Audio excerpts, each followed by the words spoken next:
Yes. So yeah, today, as you know, we will be hearing one presentation from Koen Deconinck, and there will also, after the presentation, be plenty of time to ask your questions. The questions will be asked in the chat, so please just type in the chat whenever you have a question, and after Koen's presentation, we will go through as many questions as we can. But before giving the word to Koen, I would like to say a few introductory words to the AgriDENZ project and to this webinar series. So now everyone should see my screen. Yes, so AgriDENZ is a collaborative project between Germany and New Zealand with the overarching aim to advance low emissions and climate resilient agricultural and food systems. And we are attempting to reach this broad aim through three main results areas: scientific exchange, policy dialogue between policymakers and researchers, and by fostering exchange with third-party countries. And within AgriDENZ, we have 4 topic areas where farm-level greenhouse gas accounting is one out of these 4. And then we have me on the German side as the topic lead, and I'm working together with Darren Austin on the New Zealand side, and we are together leading this area of farm-level greenhouse gas accounting. And to stay up to date with activities going on in AgriDENZ and in this work package, you can sign up for our newsletter, where Nina will post a link in the chat. So you can all click this link and make sure to stay up to date with AgriDENZ activities. And this is particularly important as we have a webinar series on farm-level greenhouse gas accounting. As you all know, as you found your way here, we are today going to listen to Koen Deconinck from the OECD talk about methods and tools for farm-level greenhouse gas estimation, evidence from around the globe. But we also have an upcoming webinar on the 19th of March, where we will present some ongoing work within the AgriDENZ project with the current title From National Greenhouse Gas Inventory to Farm-Level Greenhouse Gas Accounting, a framework for comparison, where we will look closer at farm-level greenhouse gas accounting methods in Germany and New Zealand. And I think these 2 topics, so the work by Koen in the OECD and our work in AgriDENZ, are going very well together. So I think this is a really nice mini webinar series. But today we're all here to listen to Koen Deconinck of the OECD Trade and Agriculture Directorate, and he will present ongoing work on this topic, including insights from a new comprehensive global database of 200 farm-level greenhouse gas accounting tools. And I think most of you know Koen, or maybe have seen him before from the successful webinar series in the OECD, where he's usually taking the moderator role. So I think it's particularly exciting today when he's here as a presenter. So without further ado, I will hand over the floor to you, Koen. Thank you, Elin, and thank you so much for having me here. I'll share my slides and let's see if that works. I hope you can all see that. So good morning from Paris. Yeah, it's a pleasure to say a few words about the work we've been doing at the OECD on methods and tools for farm-level greenhouse gas estimation. So this is ongoing work, so you'll be seeing a snapshot of work in progress. And I think it's really nice that we're able to present it here in the context of AgriDENZ, because I think it actually is helpful probably to understand why AgriDENZ is such an interesting project and why we are also so interested in following what the colleagues are doing under the AgriDENZ umbrella. So let's start with why exactly do we care about estimates of farm-level greenhouse gas emissions? Well, the reason is that those are actually important because they are embedded in multiple initiatives. So they are the foundation for multiple types of initiatives. Obviously, if you want to go and give advice to farmers on how to reduce their emissions, quite clearly, you need some kind of way of estimating the emissions and then of giving advice on what would reduce that. That's the most obvious case.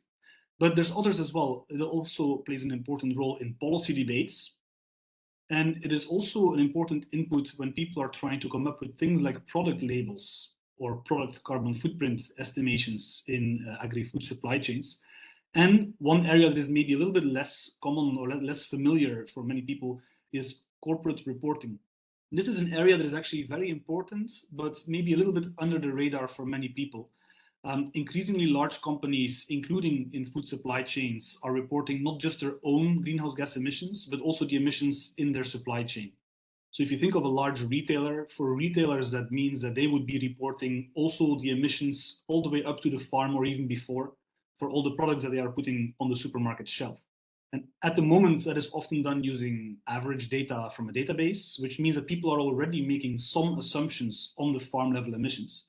Increasingly, we see that supply chain actors are also trying to get primary data. So going to ask the farmers for primary data, then putting it in some kind of calculation tool to get a more precise estimate for that. So those are just a few of the use cases of farm level emissions data. And you can see that, as you probably know, if you think about food supply chains, a large part of the emissions actually happen at the farm. So if you get that number wrong, then many other things would be wrong as well. So that's why it is actually really important to understand how to calculate, how to estimate those farm level emissions. So here's just one chart. This is showing global numbers. And at the global level, you can see in red that the farm stage is actually a really big part of the carbon footprint of most agri-food products. The picture is slightly different in high-income countries because we tend to have more processing. So it tends to maybe be slightly less than half, but still a really large part of the total is actually happening on the farm. So understanding that is very important. But there's an additional reason, and I mentioned earlier that many companies are trying to get more primary data, and this is part of the reason. So what I'm showing you here is our own analysis based on data from Ireland. So in Ireland, people have been collecting data on dairy and beef farmers. This chart is using information for dairy farms, and it's actually based on roughly 95% of all the Irish dairy farmers. And people have been calculating the carbon footprint of the milk at farm gate, so the moment the milk leaves the farm. And you can see the results here. So it's a normal distribution, it's a bell curve. And so you can see that some farmers achieve a carbon footprint of 0.7 kilograms of CO2 equivalent per kilogram of milk, or less than that. Others would have 1.2 or more. So there's actually quite a lot of variation on there. So what that means is that if you're in the position of a supermarket, for example, and you're asked to report your emissions numbers in your supply chain, if you're just using an average number, that could actually be quite misleading. It could be that the actual products on your shelf come from some other part of the distribution, and maybe you and your suppliers have actually already been making efforts with your farmers to reduce those emissions. So you know that you actually should be better than the average. So that means that there's this growing tendency now to try and get more primary data to better understand where in this distribution people are.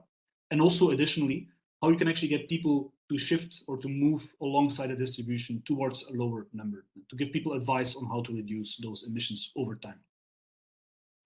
Now, I'll be talking now and then about measuring emissions. That's actually not really the right word, so apologies beforehand for that, because literally measuring farm emissions is actually very hard. And so here's a picture of how people would do that in the case of methane emissions from enteric fermentation.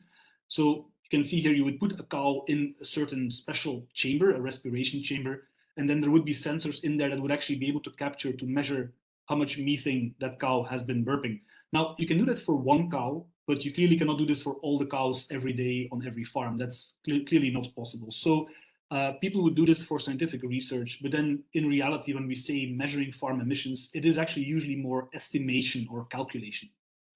And continuing on the example of methane, there's different ways that you could do that. There's different methods, and they have different levels of sophistication or different levels of complexity. What is known as a tier 1 approach is the simplest possible way of doing things. And again, using the example of methane, you can see here that it is really simple. It is basically the number of cows multiplied with a number. And IPCC tells us that for Western Europe in dairy cattle, that number is 126. So that is a very quick and dirty way of doing it. But you can go more sophisticated than that. For example, a tier 2 approach, you can see here the equation already looks slightly more complicated. It has a few more parameters in there. It depends on the gross energy intake of the animals, and it depends on a certain methane conversion factor. And then you can actually look in more detail what those methane conversion factors are in the literature. So you already have a little bit more sophistication, a little bit more detail in those approaches.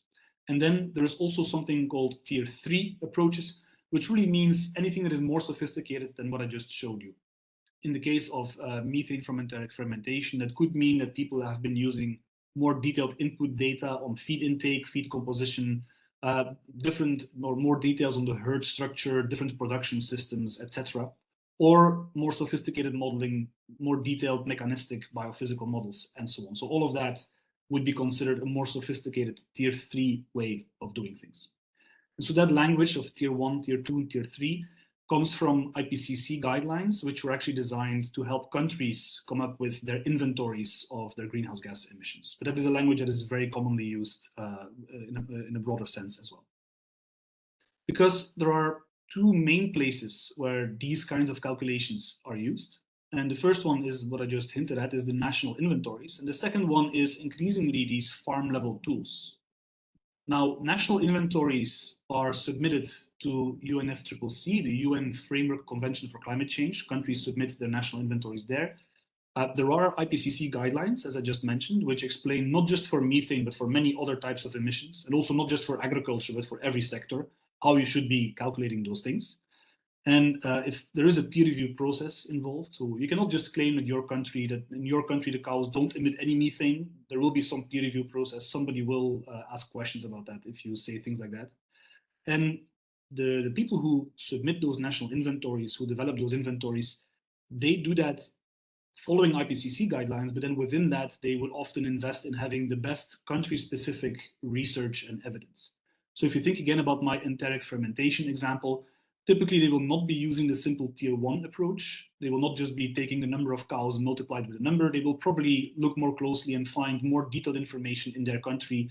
And depending on the country and depending how sophisticated, this can get very detailed. So they might actually have scientific research that is specific for how things happen in their country, maybe with those kinds of respiration chambers, as I showed you earlier.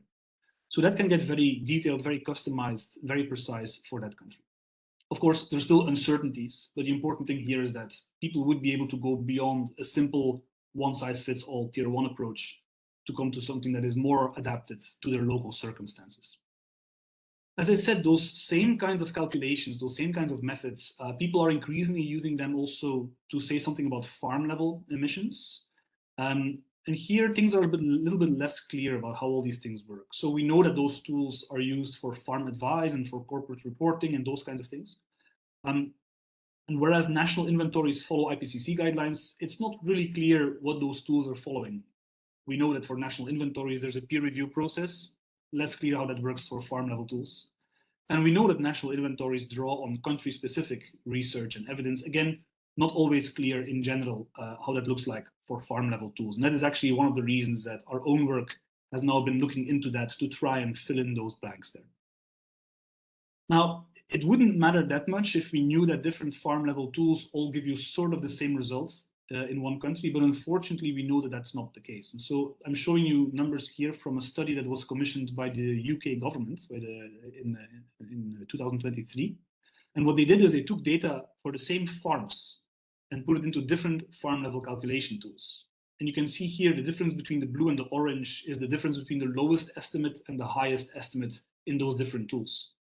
And you can see that we're not talking about 5% different or 10% different. We're really talking about big differences depending on the type of sector that you're looking at. Now, clearly, that's not great. It leads to confusion for farmers, for consumers, for stakeholders. It leads to transaction costs, because if somebody tells you my carbon footprint or my emissions are X, you would always need to go and double check exactly what tool were they using. Is that tool normally giving us a lower number or a higher number, etc. So you always have to do a lot of additional steps and to deal with different tools and different methods. And it could also lead to possible trade barriers or trade disputes, and I'll say something about that in a second. So that is why we think that while it's not a bad thing that you have some healthy competition among different tool providers, the fact that they can give you completely different numbers for the same farm is probably not such a good idea. So we probably need to think about how we can reduce that fragmentation. The picture I just showed you is within one country, right? This was within the UK for the same farms. How you can get those different numbers depending on the tool that you're using. But there's also an international dimension to that.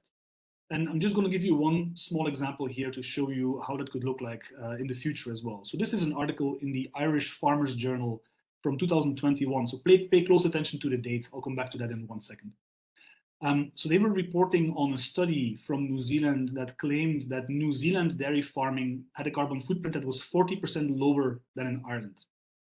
And pay attention to the date now, because just a few days later, they already reported that Chagas, the Irish Agricultural Research Institute, had actually written a reply to say that that methodology was wrong, that there were many mistakes in how it was calculated and that those numbers should not be trusted. And you can see that this is just a few days apart, and there was even a weekend in between. So people worked over the weekend to quickly come up with that response. The issue here is that when the people in New Zealand were making that study, they were making certain assumptions about how agriculture works in Ireland. And Chagas was saying, well, actually, those assumptions are not accurate. This is not really what our data and our evidence says is happening in Ireland. So those are the kinds of discussions you can have in an international context. So really what we're dealing with is not one question, but two questions. The one question is within countries, again, as in the UK example, how can you avoid confusion in farm level estimates? And then the other question is between two countries, how can people in country A trust the carbon footprint numbers that come out of country B? Or if you want to turn it around, if you are a producer in country B, how could you demonstrate that your numbers are reliable? How can you convince people in other countries that what you're doing is an accurate calculation? So those kinds of fragmentation questions, that is actually the reason why we at OECD are working on this. And we've been looking at this topic of carbon footprints for a few years now. And we've been gathering policymakers and experts and stakeholders together to discuss, okay, how can we improve this? How can we reduce the confusion and reduce the transaction costs around that? And last year, and I think it's actually literally 1 year ago today, we published our report measuring carbon footprints of agri-food products. And in that report, we asked, what would it take if we wanted to have reliable and widespread carbon footprints of agri-food products? And we argue that you would need 8 building blocks. So we basically asked the question the other way around, and we asked backwards. If you wanted a well-functioning system, what are the ingredients, the building blocks you would need? So I won't list all of them here, you can see them. But I just want to highlight 2 of them here, which is what we're currently focusing on, which is you obviously need good science-based methods. And because of the importance of the farm level and because of the variability of emissions at the farm stage, you need good farm level calculation tools. And so that is what we're currently focusing on. And I'll say a few words now about the work we're currently doing and the preliminary findings we have. Now, one thing we've been asking ourselves is, we're not the only ones to have noticed, of course, that there's this fragmentation happening within countries. So countries have actually been taking action to try and reduce that fragmentation or that confusion. And what we're seeing is that countries are taking different approaches. So there seems to be like a menu of options almost of how you can deal with that as a government. And one approach is some countries are providing a reference method on how to estimate farm level emissions. And one clear example of that is New Zealand. So in New Zealand, there exists a document which you can see here, which says, if you want to estimate farm level emissions in our country, here is how you do that exactly. Here are the equations. And they even go further and would say, when we say milk yield, what we mean is precisely this. This is how we define all of the variables. So this is helpful because it means that there is one reference point that different tools can then look at, and then at least it explains to people what the right method or the most appropriate method is, what are the right parameters in that country. So several countries have that or are in the process of developing those kinds of reference methods. So that is one approach. Another approach, and these are really not mutually exclusive, right? And you'll see in a second that several countries actually do multiple things. Some countries have provided a model that calculates emissions and have provided that as open source computer code. And the example I'm showing you here on the screen is the HOLOS model from Canada, which is adapted to measure emissions at the farm level in a Canadian context. And you can simply go to that link and you can find every single line of computer code on that web page. So what that means is you can actually also download that software as a standalone version, and as a farmer you can work with that. Or if you are developing another tool, you are actually allowed to take that code and use it for your own tool. So you are actually allowed to see exactly how they have calculated things and to use the same approach in your tool as well. So there's another way that you can say, here's what we think is the recommended approach or the reference method in our country. Please, if you're going to build a tool, please use this code, this approach to calculating it. Another approach that is increasingly being explored is the use of a calculation platform with API access. So API is an application programming interface, and I'm not a a software expert, but there is a piece of software that basically allows different software systems to talk to each other. And so how this works is that there's a central platform that runs the calculations. And if you are a farmer and you're using a certain farm level calculation tool and you type in your data on how many cows you have, what kind of animal feed they're eating, etc., the calculation of the emissions does not happen in the tool itself. The tool takes the data, anonymized, sends it to the central calculation platform. The calculation platform calculates the emissions and sends it back to the tool. So all of the calculations happen on the central calculation platform, which means that multiple tools, people could be using different kinds of tools for whatever reason, but in the background, they're all by definition using the same calculations. And one advantage of this approach is also that if, as a government, if you decide that your preferred method has changed, that there's maybe new research, a new parameter, an update to some of the coefficients, you can actually just change it in that calculation platform, and automatically all the tools will have the latest method. The example I'm showing you here is from Australia.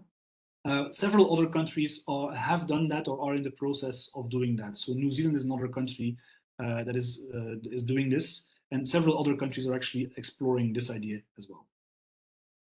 And then yet another way of dealing with this is that as a government, you say, well, here is the public tool, and if you want to calculate emissions, here is the public tool that you can use for that. And I only know of one example where that is mandatory, and that is in Spain for livestock producers. So in Spain, all livestock producers are required to use the EcoGAN tool, which calculates also nitrogen-related indicators as well as greenhouse gas emissions. That is, of course, another way of reducing the confusion if you have one method, one tool by the government. All of this is about what countries are doing within their country to reduce that confusion that you can have as a farmer, that for your farm you could get multiple numbers. So you can see that these different approaches can all help reduce that variation. And again, some countries are doing multiple of these things or even all of them. Then it also still leaves this question of how do you tackle that second question I had mentioned, right? That's that situation between two countries, between country A and country B. And this is why we are so interested in following the work of the AgriDENZ initiative. So as you know, or as you will still learn in future webinars, part of that work is about comparing farm level methods. So this is a diagram I took from a previous presentation by Eileen and Darren on this topic. And so their logic is that both New Zealand and Germany have a national inventory. And you can see that blue arrow there is already a review process there. And in both countries, there exist farm level methods that are actually derived from that national inventory. And so what they are asking is about that orange arrow. Can you also come up with a way to compare those farm level methods? And could that be a step towards then a better understanding of each other's numbers and hence maybe more trust in each other's numbers? So that is why we think it's so useful to see what comes out of this process. So all of that is more on the methods side. I also mentioned maybe that we're collecting information on farm level tools. This is something where we got curious because we were looking at farm level tools and we just kept finding new tools. And we thought there seemed to be a lot of tools out there. What kind of methods are those tools using? What kind of standards are they using and so on?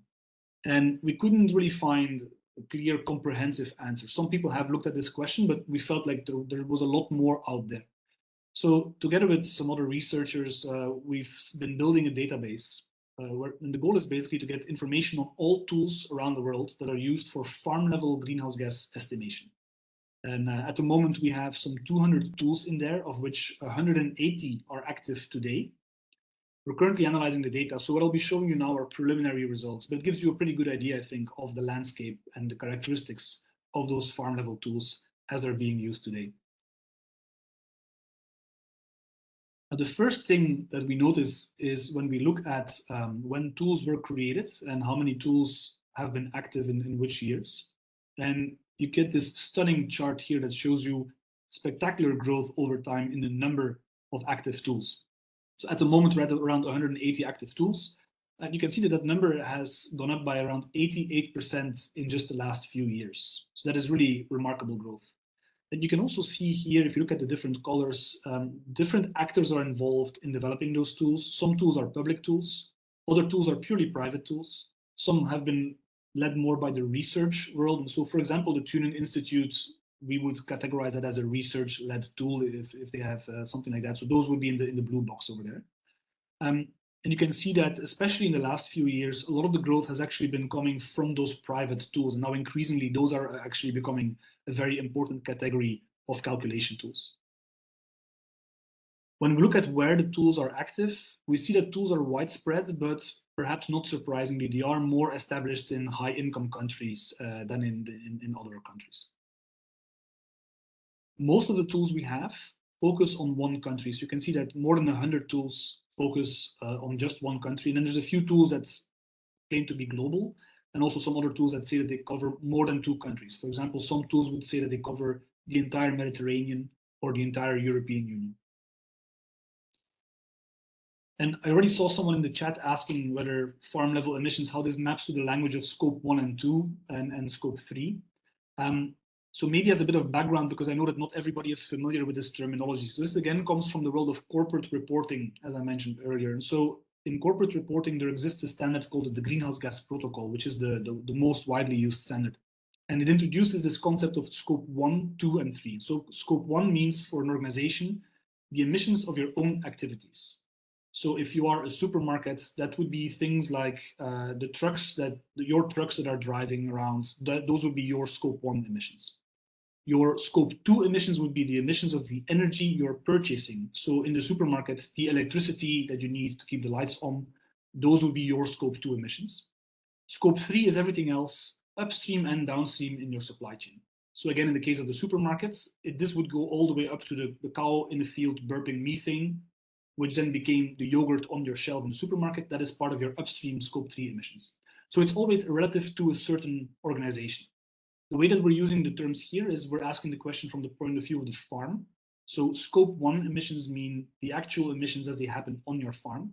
Scope 2 is the emissions of the energy that you're purchasing as a farmer. Scope 3 upstream are the emissions, the embedded emissions, the emissions of producing the fertilizer, producing the purchased animal feed. And then scope 3 downstream would then be anything that happens after that. So the processing of the milk into cheese and so on. What you can see here, perhaps unsurprisingly, because that is actually the way we designed this survey, is that all tools or nearly all tools can cover scope 1 agriculture. So the agricultural emissions, nitrous oxide emissions, methane emissions, and so on. A lot of tools also cover scope 1 energy. So they would also look at things like combustion from fuel use in a tractor, for example. That would be under scope 1 energy. And then one thing that surprised us is that a lot of tools are also looking at scope 2 and upstream scope 3. We were not expecting that. We were actually expecting most tools to focus on scope 1 agriculture, maybe with the combustion included. So it was really interesting for us to see that many tools actually try to go beyond that and also capture what are the emissions of the electricity the farmer is using, what are the emissions of the fertilizer that the farmer has purchased. If you look among the different standards, I already mentioned the Greenhouse Gas Protocol earlier, which is the common standard for corporate reporting. And another important set of standards are ISO standards. And the most important one there is the one for product carbon footprints. And actually, at the moment, the two organizations are merging their standards. So there used to be a little bit of fragmentation in that world as well. So at the moment, the Greenhouse Gas Protocol and ISO are working together to merge their different standards. But you can see here that indeed, those families of standards are actually the most common ones among the different tools. But it differs quite strongly between the types of tools. So if you look at who is using the Greenhouse Gas Protocol standard, that is overwhelmingly the private tools who are doing that. And by contrast, purely public-led tools typically don't mention the Greenhouse Gas Protocol. So there seems to be a split, since Greenhouse Gas Protocol is more used for corporate reporting. Maybe it's more logical that it's the private sector that is making tools that are able to do that. And maybe from the public sector perspective, that is something that so far has not really been as much on the radar.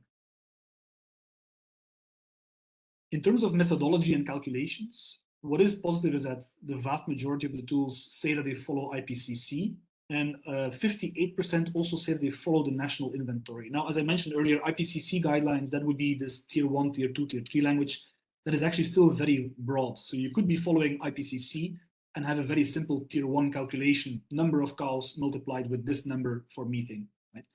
So it's good that tools have that. It's better than nothing, but it's actually not a very high bar. It's interesting to see that many tools actually go the next step and look at the national inventory of the countries where they are active. in terms of the methods and the coefficients and so on that they want to use. You can also see that 9% of tools follow a national reference. So a national reference, this is what I was explaining earlier with the example of New Zealand, where a country has said, here are the right ways of doing things at a farm level. Because of course, a national inventory is designed for a country, and a country is not a farm. So national reference, 9%, this seems like a low number, but keep in mind, of course, that until a few years ago, there were no national reference methods anywhere. So it actually simply reflects the fact that there are not yet that many countries that have a national reference.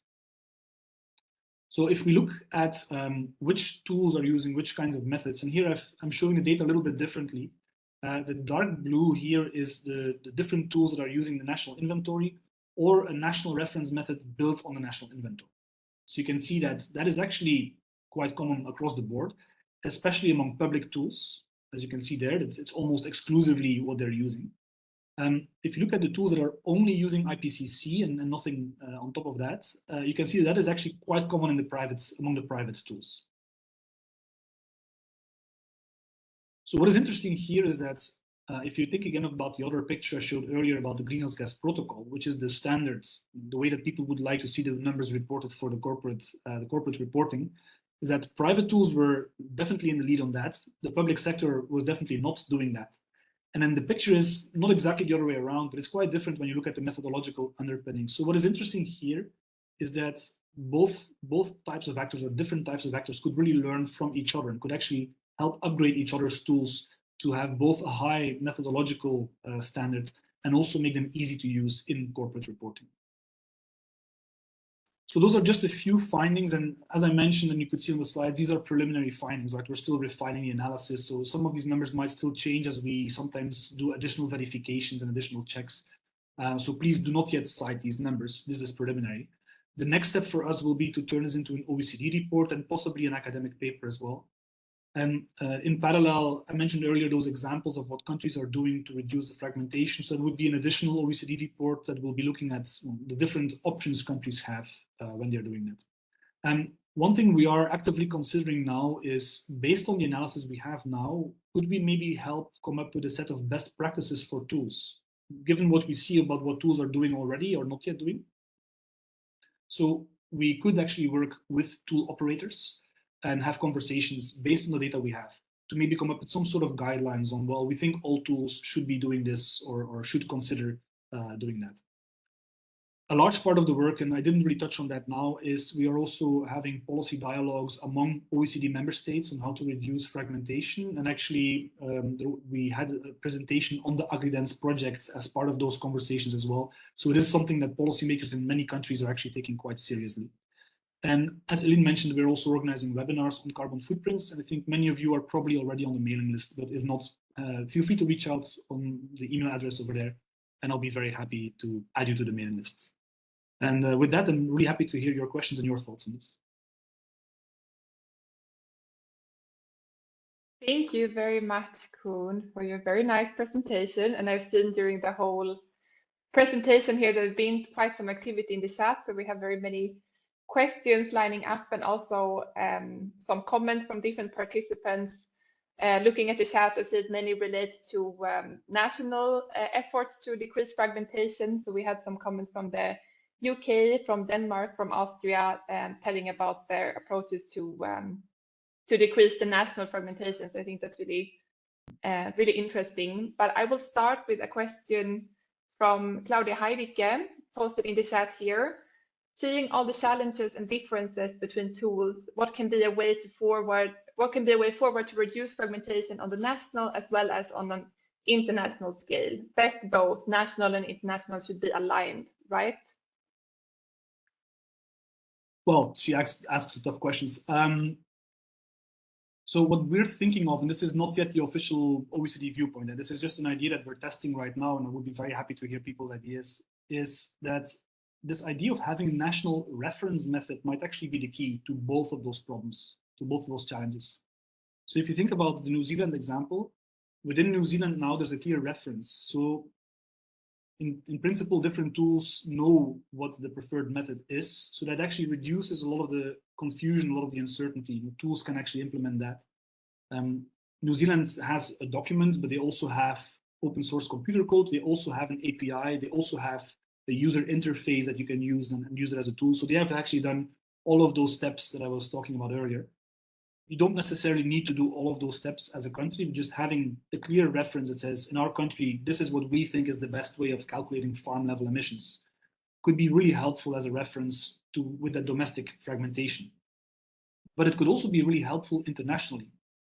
Because if you think about it, imagine if New Zealand is in a situation where they want to convince other countries about their numbers. How would you do that if everybody is using a different tool? And it is very hard to tell your trade partners, please trust our numbers. If your numbers could vary 50, 80%, depending on the tool people are using, it's very difficult to get people to trust something that has such wide variation. Right? So if you think about the chart for the UK, so the fact of having a national reference and actually reducing your domestic variation and having a clearer number domestically makes it easier to then talk to your trading partners as well. Because rather than then having to look at 10 different tools and try to understand how those different tools work, they can simply look at that one reference method and understand, okay, these are the parameters, where do those parameters come from, do we agree with that, and so on. So that's why we're increasingly thinking that that could be the key, that if you have it spelled out somewhere explicitly, that, well, we think these are the most appropriate ways of doing things for our country, that could actually help with both of those things. Now, there's something really important that has come up in some of the conversations I had, which was concern some people had that, well, are you then saying that you should have a one-size-fits-all method within a country? And I think, no, that's not necessarily the case. And there's many countries, I think most countries, of course, have a lot of variation within their country, right? If you think about a country as the size of Australia, it's the size of a continent. So clearly there is an enormous variation there. But even other countries, I was talking to people in Switzerland, where obviously also there's an enormous variation. So you could still be quite explicit in your one document. And you could say, well, if you are based in Switzerland, for example, if you are based in the mountains, then you should be using these factors or these assumptions. If you are based somewhere else, you should be using these ones. So you can actually, in that one reference method, you can explain the different methods that are most appropriate within your country, depending on where you are and the circumstances you have. So it doesn't mean one size fits all domestically. But it would be really helpful for outsiders that they just have one place where they can find all of that. So that's how we're currently thinking about that. That could actually be a way, and perhaps a way to address both of those issues at the same time. Yeah, I think it's also why AgriDENZ is so interesting, of course, because what you're then doing is you're taking those methods and you're trying to compare those different methods. Yeah, definitely. And I think having a one national reference method really helps, but then that still persists many issues in clearly communicating that method and how should we align that internationally. And I think that relates to following questions here, where we have one from Simon Swartz. Measuring carbon footprints, in my eyes, it is very important that there is a strict guideline on the system boundary, which processes need to be included. For example, one farm tool includes machinery and buildings and others do not. And some might include indirect N2O emissions and others not. So I would be interested in your comments on that. Yes, is that something we should impose? Those are really good points. And this is a bit where this world of greenhouse gas protocol and ISO is relevant, maybe especially the greenhouse gas protocol. Because those kinds of boundary questions, those are things that they talk about. So they would normally say what needs to go in there and what doesn't. And in cases where they have left certain things open, the best approach would probably be to have some sort of supplemental protocol to that then explains in a bit more detail. And that is actually more or less the approach that they have been taking. So the greenhouse gas protocol has been around for more than 20 years, and they have a general standard, which is just the corporate reporting standard, which is across all companies. And they have another one that talks about scope 3, again, across different supply chains. But they have actually come up with a specialized standard for what they call the land sector and removals. That one was under development for many years. But they actually came out with it literally 2 weeks ago. So they've published the final version of that standard. And that goes into quite a bit of detail on some of those things. Now, I'm sure there are still other questions that it hasn't fully addressed. But there are those kinds of standards that can actually be a useful guide there. So that is on the corporate reporting side. And then there's this similar related world of product carbon footprints and life cycle assessments of products. And there as well, you would have those kinds of guidelines that might say, well, you should normally not include machinery. Some standards would say that. So there as well, you can think of a bit of a hierarchy where you would have a general ISO standard for product carbon footprints, and you would have more sector-specific guidance. So ideally, those kinds of things, you would have a general guidance that's provided like that. And again, one of the interesting things that is happening now is that those two worlds of standards, the Greenhouse Gas Protocol and ISO, are now actually coming together. So that ideally what you have is consistent, right? So that if you're telling a company that for their scope 3 emissions that they should include the machinery of the farm, you ideally then don't want to have a different guidance for the product carbon footprint. You ideally want those things to be a bit consistent so that the tools know what they should be doing. Yeah, thank you. So staying on guidelines, we have a question from Koen Deconinck. Is there a connection with FLAG and SBTI frameworks? Yeah, very good question. So maybe to make sure everyone's on the same page. So SBTI is the Science Based Targets Initiative. It's a very influential initiative where companies are actually asked or challenged to set science-based targets on how they will reduce their emissions. And to then calculate that, or to help them set those targets, they have guidance for different sectors. So clearly, the way that you should do it for the cement industry is not the same way that you would do it for a furniture factory. And so that guidance so they have a guidance called FLAG, which is, I think it's Forests and Land and Agriculture, I think is what it stands for. People just keep coming up with new ways of saying AFOLU, which is the way that most people are probably used to talking about it. It basically means more or less the same thing. When they came up with their FLAG guidance, that came out at exactly the same time as the first draft of the Greenhouse Gas Protocol standard for the land sector, and they did that deliberately at the same time to make sure that those would be consistent. I think they will probably need to revise some things now that the final standard is out. So that is the connection there, is between the Greenhouse Gas Protocol and the Science-Based Targets way of doing that. So I think the Science-Based Targets is probably one of the reasons why there's been this push now to have more information, and especially to have a push to have more information at a farm level. Because if you think about it, if you think about a company that is producing dairy products, so if you're a supermarket and you're selling yogurt, and the yogurt is part of your scope 3 emissions, and with the science-based targets, they set targets also for your scope 3 emissions, not just for your own emissions. So as a supermarket, you would have a target that also requires you to reduce those emissions. If you have only an average number from a database, the only thing you can do is to sell less yogurt. But that's literally the only lever you would have to reduce your emissions, is just to sell less. So that is why people are increasingly asking more detailed information. They want to know the underlying data. They say, well, rather than just selling less milk or selling less yogurt, can we have more information on what the farmers are doing? And if you keep in mind that curve I showed you for Ireland, if we find out that our suppliers are on the high end of that, can we find out what the lower emission producers are doing? And can we get our suppliers to do the same things and reduce their emissions? Different manure management practices, maybe increasingly also feed additives and so on. So that is why more and more actors in the supply chain are now curious about, okay, what is actually happening on the farm? How good is that data? Can we have more primary data on that? And in those tools, can we actually then also have information on mitigation options? We didn't actually touch on that yet, but for example, if you have a feed additive that reduces methane, ideally you would want that to be included in the tool so that you can actually adjust the numbers appropriately for farmers who are using that. And then you can imagine that a supermarket or a dairy processing company would be quite keen on being able to show that, to say, well, we managed to reduce our emissions because all of our farmers are now using this new mitigation technology. So that is definitely a large part of this drive now that we see towards more primary data, and this growing interest in private sector farm level tools, I'm sure is to a large extent linked to the science-based targets and the target setting on scope 3. Yeah, thank you. Maybe a short question from my side, taking advantage of our moderator role. So in your database of tools, do you look at all at the inclusion of mitigation technology and what mitigation technologies are included, and also if they state that they follow some frameworks? So there's, for example, the Milka protocol for how to determine when to include technologies. Is that something that you looked at, and do you have an overview of that?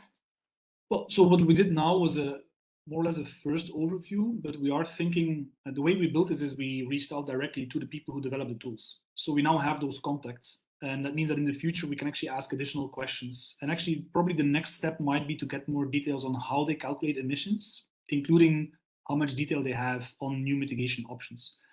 We had one question in there, which was asking more about the process they would use to introduce new mitigation options. But we can probably dig a little bit further to better understand it.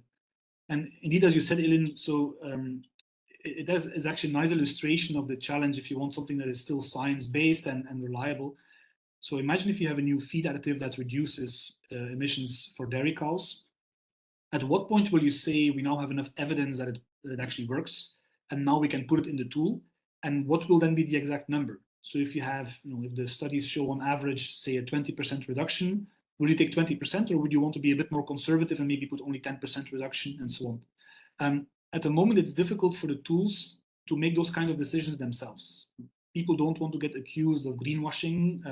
They would also need to go through a lot of detailed technical literature.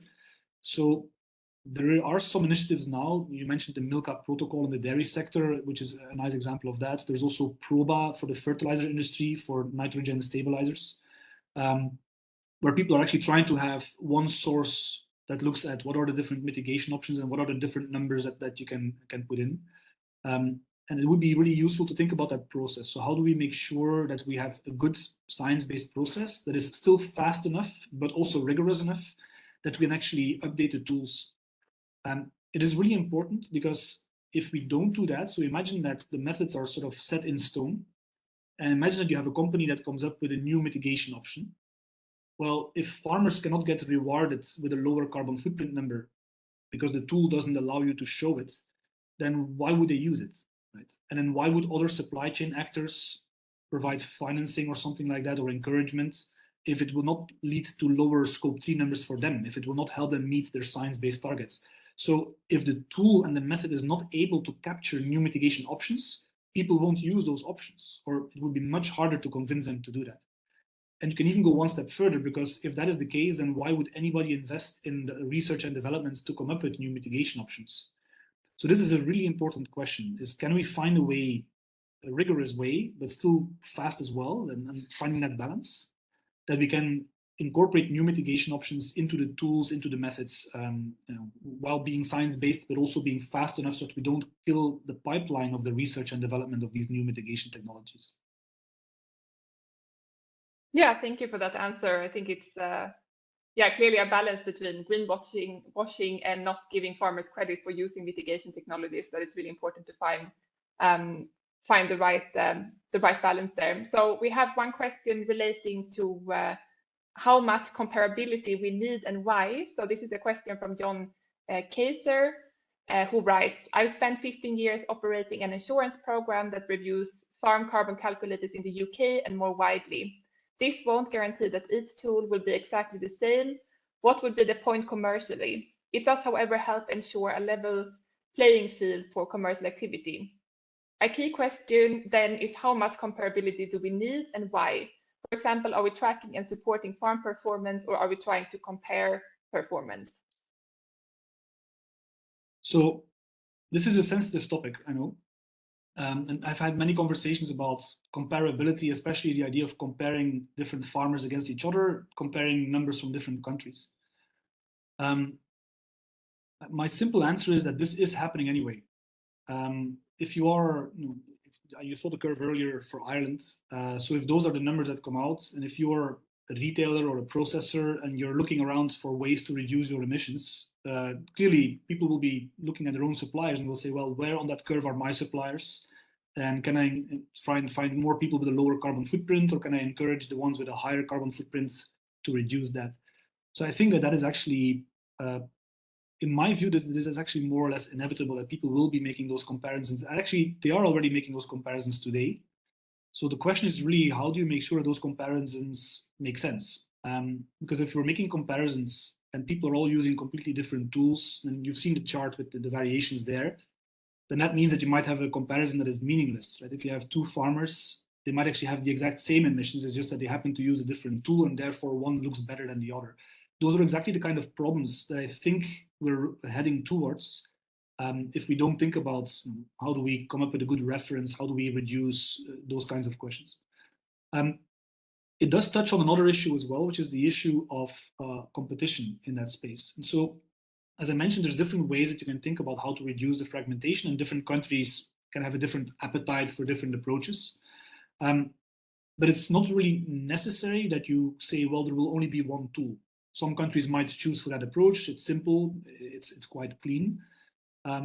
There is one downside there, which is that we actually do see that the private sector tends to be quite innovative on some other things. So as you saw already from the charts, people in the supply chain might be curious about data that is already in the right format or done using the right boundaries so they can use it for corporate reporting.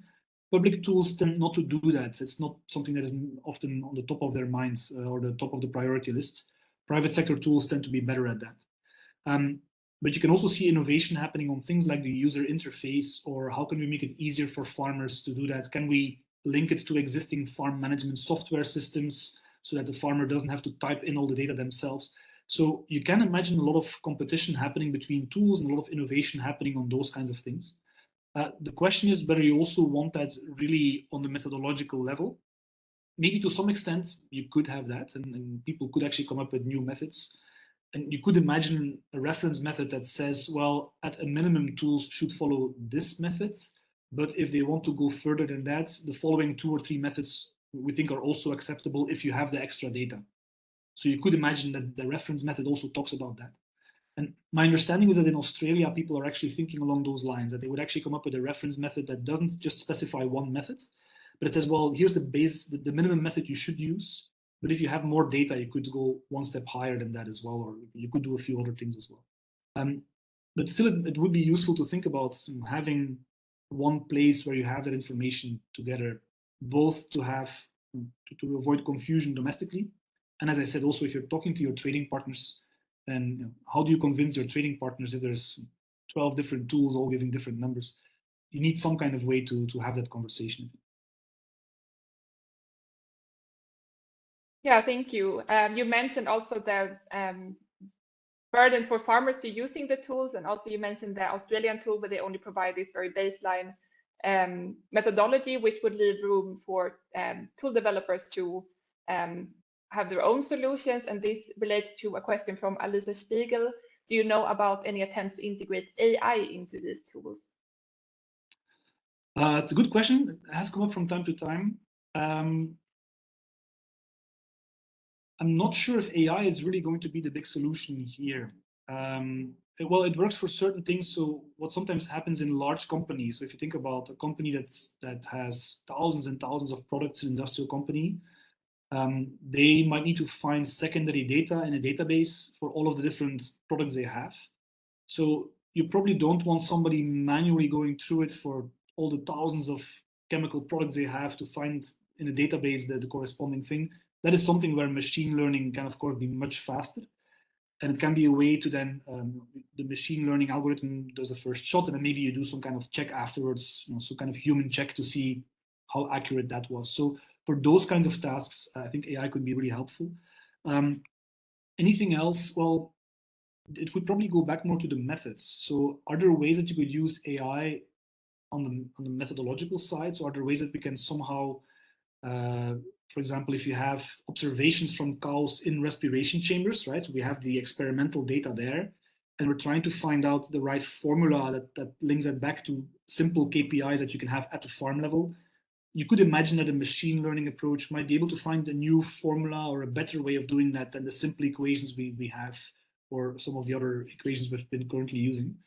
But I think that there would always be the stepping stone where it would be probably through the methods, I would say. Or it might be things like making it easier for farmers to connect to their farm management software. Maybe you would have a similar system like that, where you have a calculation tool. The calculation tool is asking for a lot of inputs, and then maybe an AI tool can be helpful to go into your farm management system and already pre-fill that with the right numbers from that system. So I could see it for those kinds of things.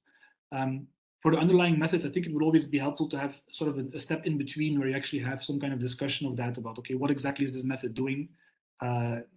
Some sort of peer review process to know what exactly the black box is doing, or whether we know that gives us good results. Yeah, thank you. We're also running out of time. So I will just ask one final question here from Anton Thünen-Institut. Are carbon emissions also not becoming a geopolitical tool as to push the products of certain countries? I wouldn't say geopolitical per se, but I think definitely some countries have understood the importance of that for their export and for their competitive position. And if you think about some of the large food companies, so it's not even necessarily something like government policy. So maybe people might have in mind something like CBAM, the Carbon Border Adjustment Mechanism, which does not include agriculture, right? It might not necessarily even be government policies like that, but if you think again about Scope 3, if you have a large multinational that has set an ambitious target to reduce Scope 3, and then their procurement people are looking around the world at all the different things they are buying, they might start looking at carbon footprint numbers, right? They might say, well, hold on a second, if we source our raw ingredients from this country rather than that country, we can reduce our emissions by 10%. So let's do that, right? So you could imagine that when we already hear that those kinds of dynamics are getting started. So at the moment, people are making those comparisons again, often with relatively rough data, with secondary data, or with data that might be good, but it's not really clear if the methods are comparable. So those are part of the pressures that are leading to this. And so there are definitely several major exporting countries have understood that. And so you can see that often it's the exporting countries that have actually invested quite a bit in science and research to better understand their carbon footprint and to try and harmonize that and to try and be able to tell a convincing story to their trading partners. So I wouldn't say it's geopolitics per se, it's more sort of a competitive logic that people do understand that, okay, if everybody starts looking at carbon footprint numbers and they will also start looking at our numbers, we better make sure that that correctly captures what is actually happening in the actual science for our country. Yeah, thank you very much. There's a lot going on in the chat and I didn't have time to look at everything. There are many questions, but also many comments and many information, a lot of information shared, but I will make sure to share, to read through these comments afterwards, and I can also share that with you, Koen, so you don't miss any information from the participants here. But with that, I would like to say thank you very much, Koen, for presenting here today, and thank you very much, everyone, for participating and for the lively discussion. And we have the next webinar coming up on the 19th of March, and more information on this will follow. So yeah, thank you very much for attending. Have a nice day, have a nice evening, depending on where in the world you are. Thank you.